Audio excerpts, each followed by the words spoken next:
trying to see what kind of angles I got. Gotcha.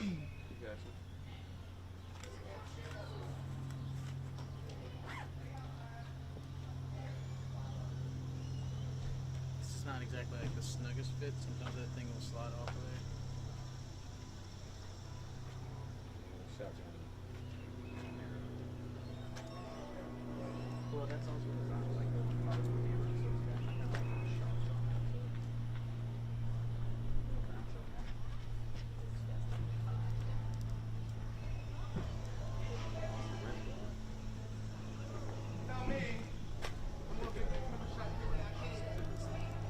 Mic check 1 2. Mic check. Well, they're not. Probably drove straight from over there to over there, and then we'll drive straight back.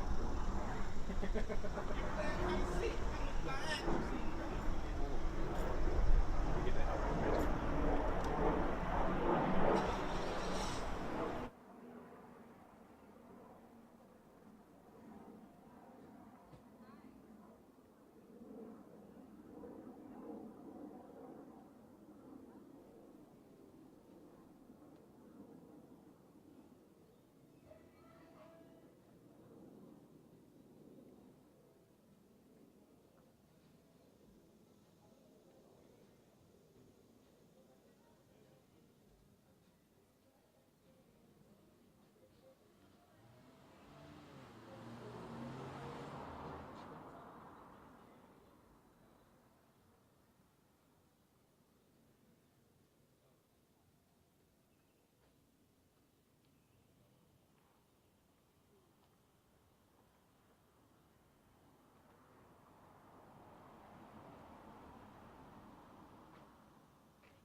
How are you?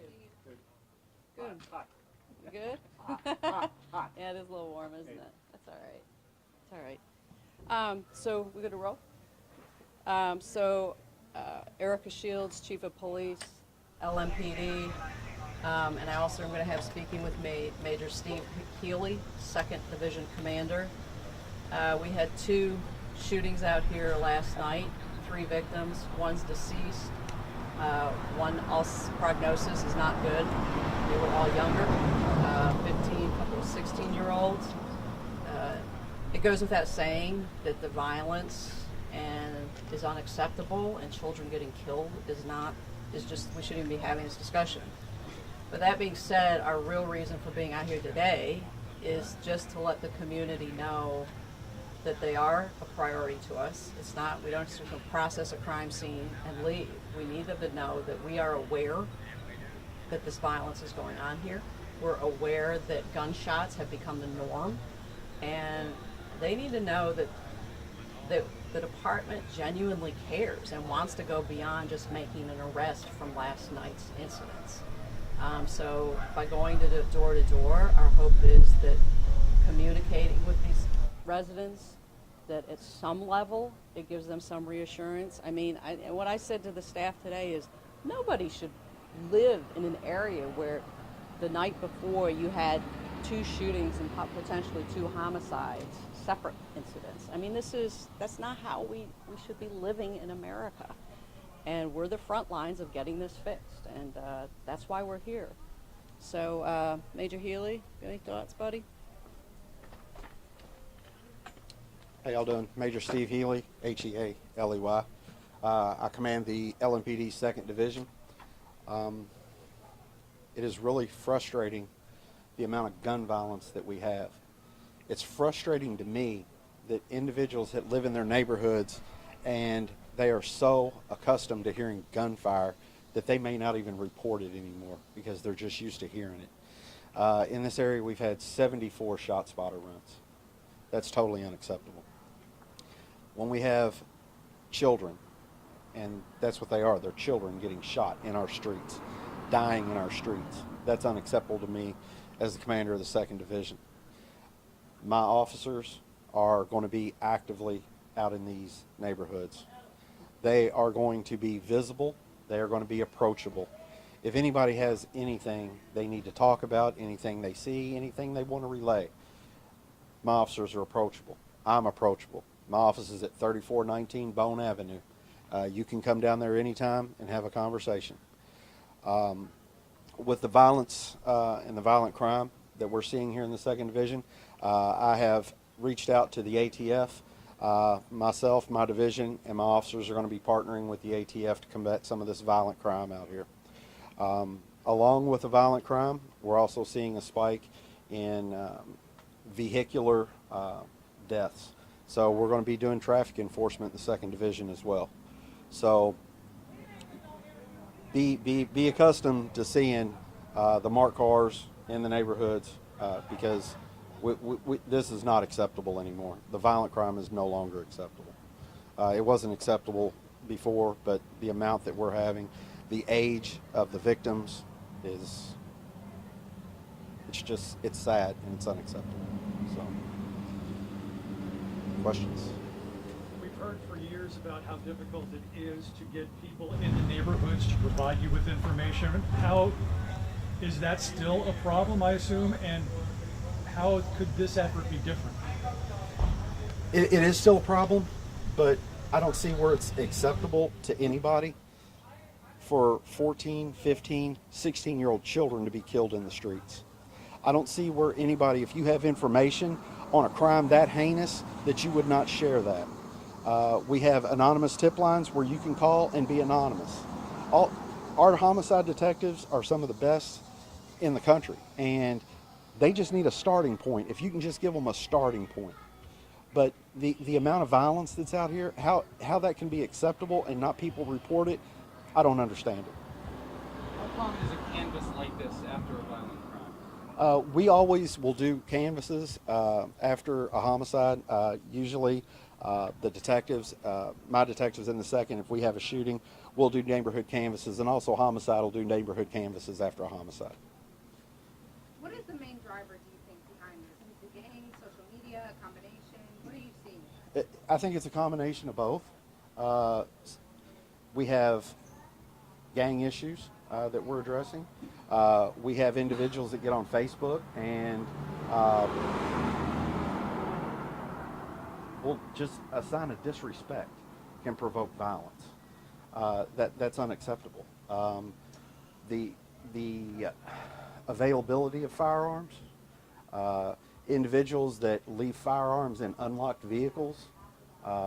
There's several factors involved here, and we need to come together as a community, both the police, as a neighbor in the community, and also the community where enough is enough. This violence, enough is enough. Chief Shields, I believe you said that you believe these are two separate instances. Do you think that they're connected at all? So we're not closing the door on anything.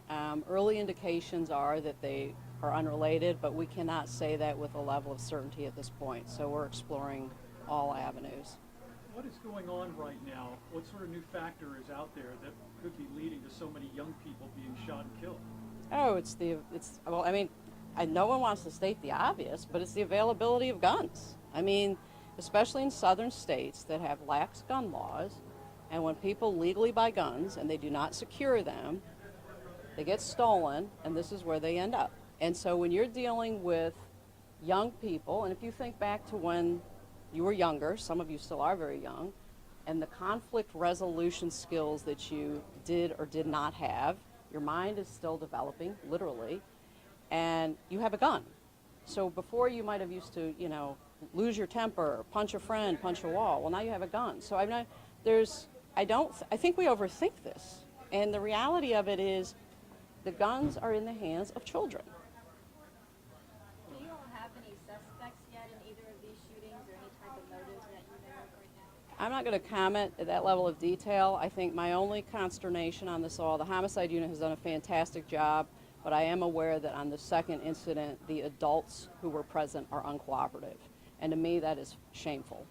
When you have a child who is near death and the people that can provide insight don't want to talk, at that point, we need to look at ourselves in a mirror and say, what are we doing? Because as Major Healy stated, that we have become normalized to children being slaughtered is complete crap. And as a society, I don't care what part of town you're on, we have got to be better than that. And that is why we're going to be out here, and we're going to appeal for the community to help us get this under control, because no one wants to live like this. You guys don't want to go home and have gunshots in your neighborhood, have your neighbors getting murdered, having people shot in the street. No one wants that. So we're going to get a handle on it. Whether these recent cases are related or not, we seem to be seeing a surge in cases involving young people. Is there something recent that has happened or is going on that is different? I think that Major Healy hit on it.